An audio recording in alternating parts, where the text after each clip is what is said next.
Initially, I think when the pandemic uh, surprised all of us, I think the first reaction was shock. I remember having conversations, the leadership here having conversations. So the first and the foremost, I think, priority was the safety of the students, very clearly. The first challenge that stared right in front of our eyes was how do we go about teaching? And then finally, we decided to be with Microsoft Teams. We didn't realize that we would need an audio enhancement uh, till the beginning of this semester because we had a completely different set of problems.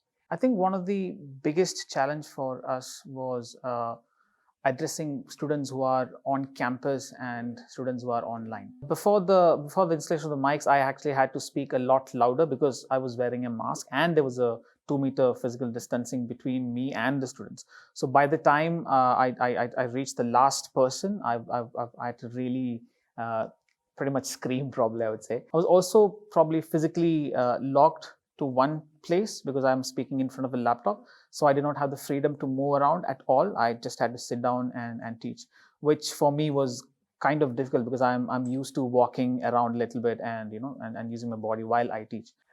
We started working with Manipal a few years ago, and we had different occasions to collaborate with them.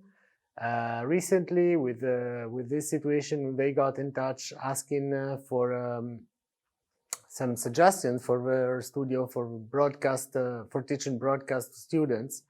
But then it turned out that they also had a problem during regular lessons for the classrooms. If somebody in the class asked a question, I had to repeat that question again so that the students at home could hear it because the laptop's mic was not picking it up from a distance.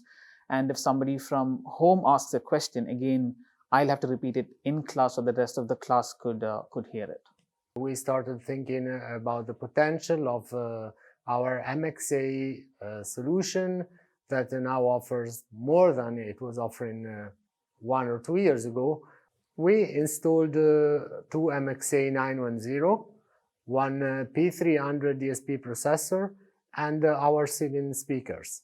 In this room, we have a two-way communication for voice lift and for remote learning. With the voice lift and the microphone installed in class, it was actually much easier. The one thing was the voice was reaching everybody, even towards the back of the class. And I actually had the freedom to move around from, just around my table only, but I just didn't have to sit right in front of the system, but I could actually move around a bit. In fact, the first class, what happened was a student was sitting right at the back and asked a question, and suddenly somebody from one of the online students suddenly just jumped and asked, wait, he's sitting so far, but how can I hear him like so close? At which point then I ended up actually explaining to them what we had done in the classroom in terms of the entire installation. So we have 2 microphones that are both used for voice lift. So not only the students can learn better the teacher, but also vice versa. And the same thing applies to VC. So both microphones are going into the codec, and then the voice of students from home are going towards the speaker, so everybody can listen to them. In this specific scenario, we needed to make a system extremely flexible because every teacher was bringing in their own device, their own laptop, and we had the P300 that was working as a connection bridge between the system and the codec software that is Microsoft Teams in this case, one of the different codecs we have certification for. So there was definitely a big difference for online students as well as students in class actually. Even for them, they could hear much clearer.